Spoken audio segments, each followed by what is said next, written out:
OVC, there is a great channel that I'm subscribed to, and you should be too if you're not already. Guy called Craig Danger at the Vinyl Record Player. I'll leave the link below. He deserves more subscribers. He's got a great presentation style, and he's got a first anniversary contest on at the moment. The final date to submit videos is the last day of this month, so I'm just going to get it in under the wire. So this is my response to his contest. He wants us to show 3 to 5 blind buys and to say a little bit about them. Doesn't say whether they have to be positive experiences or negative, but hey, we'll see what I've got. A bit of a mixed bag, definitely. I'll do these in the order that I bought them, I guess. Starting with an album that came out in 1978, but I bought it in 1981 for 99 pence, and that is Prism's See Forever Eyes.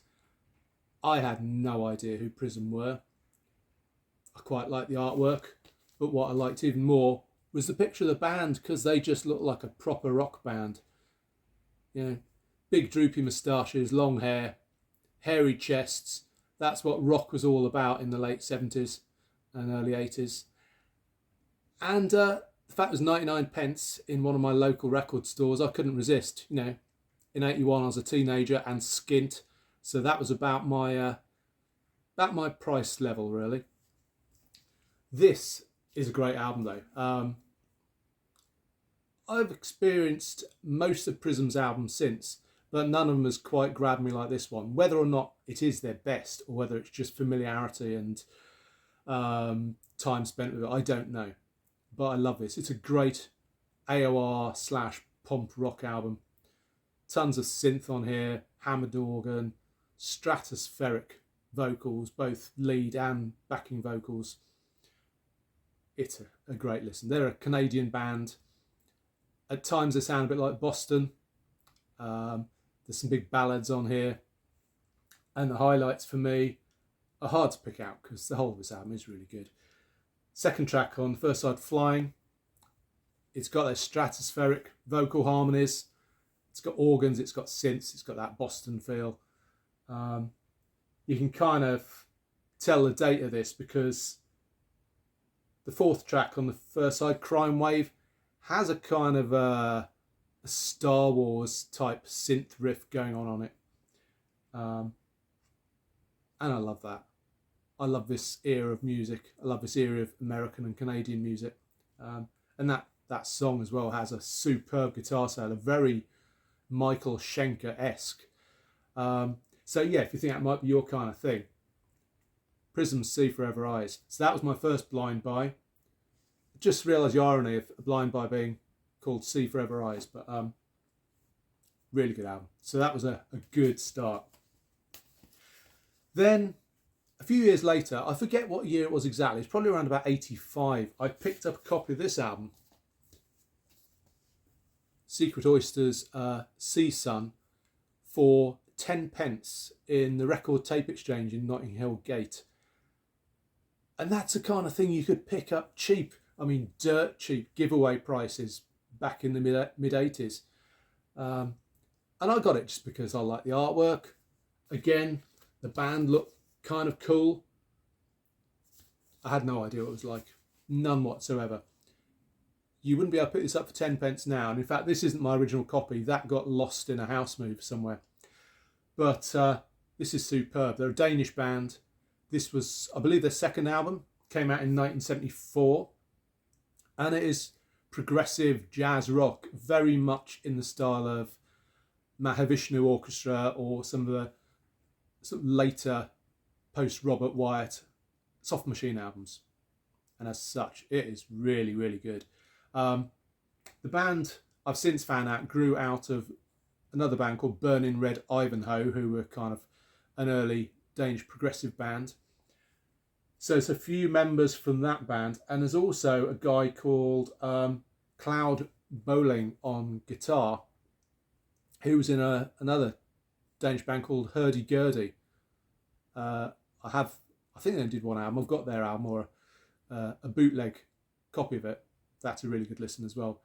But this is fantastic. Like I say, Mahavishnu Orchestra kind of feel to a lot of it. The heavy bass grooves, lots of Moog, busy progressive percussion on here, some powerful guitar and some really, really tasteful guitar playing.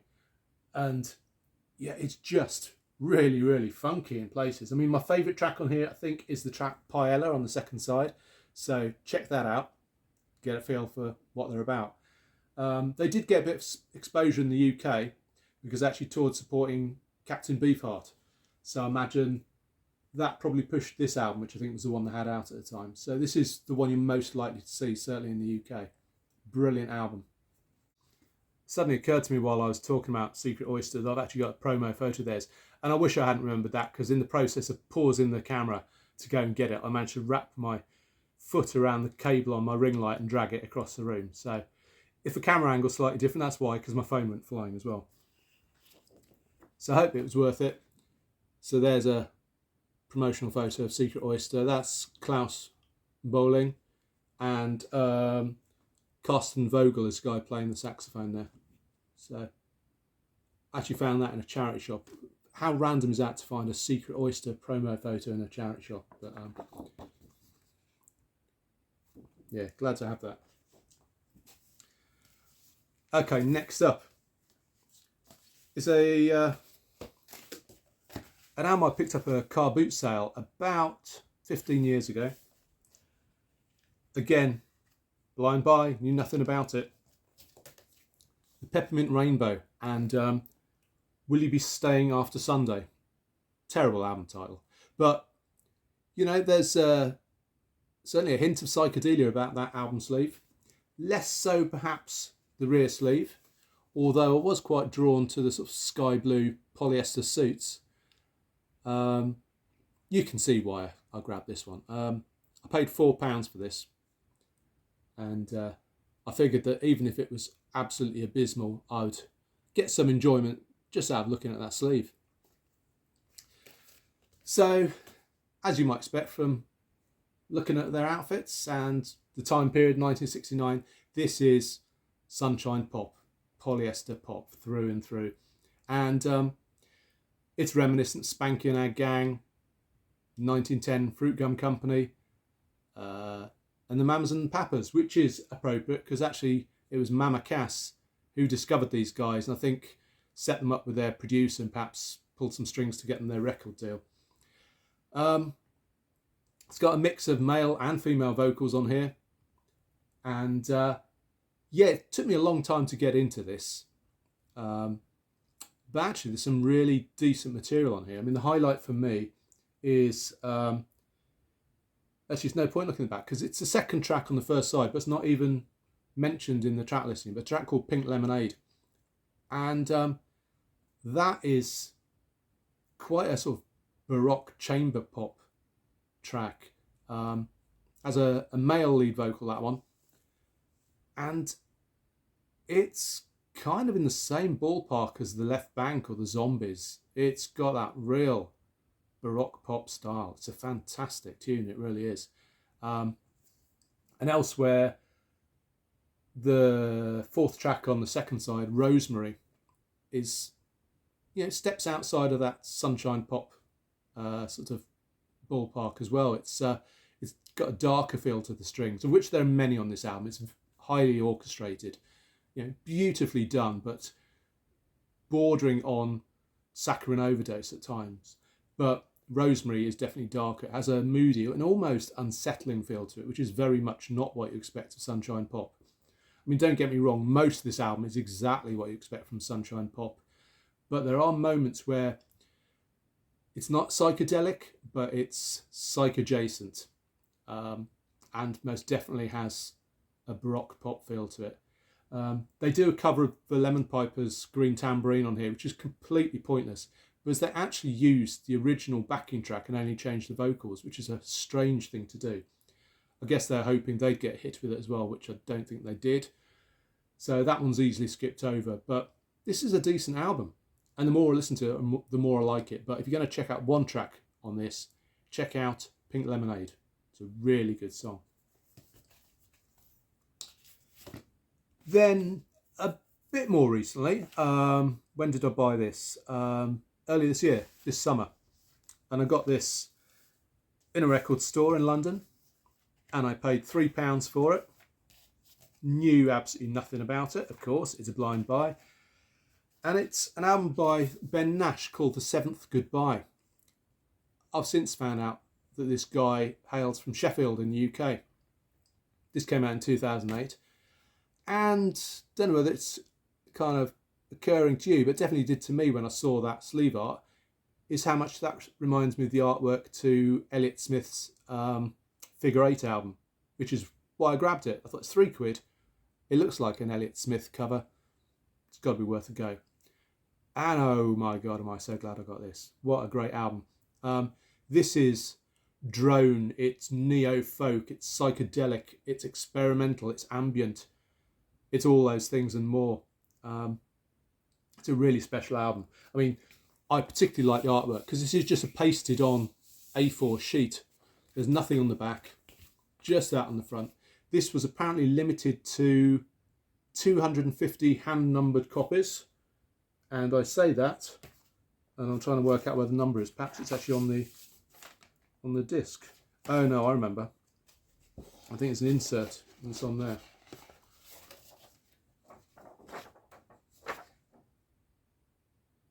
Yeah, there you go. 58 of 250. I don't know whether you can see that. But this is such a great listen. I mean, it's hard to pick out favourite tracks on here or highlights because the whole album is really good. It starts off with a track called Quad 9873, which is a psychedelic ambient drone with acoustic guitar, a muted kit and hand percussion. And it's a folky psych instrumental, which very much reminds me of Voice of the Seven Woods, another great psychedelic folk band.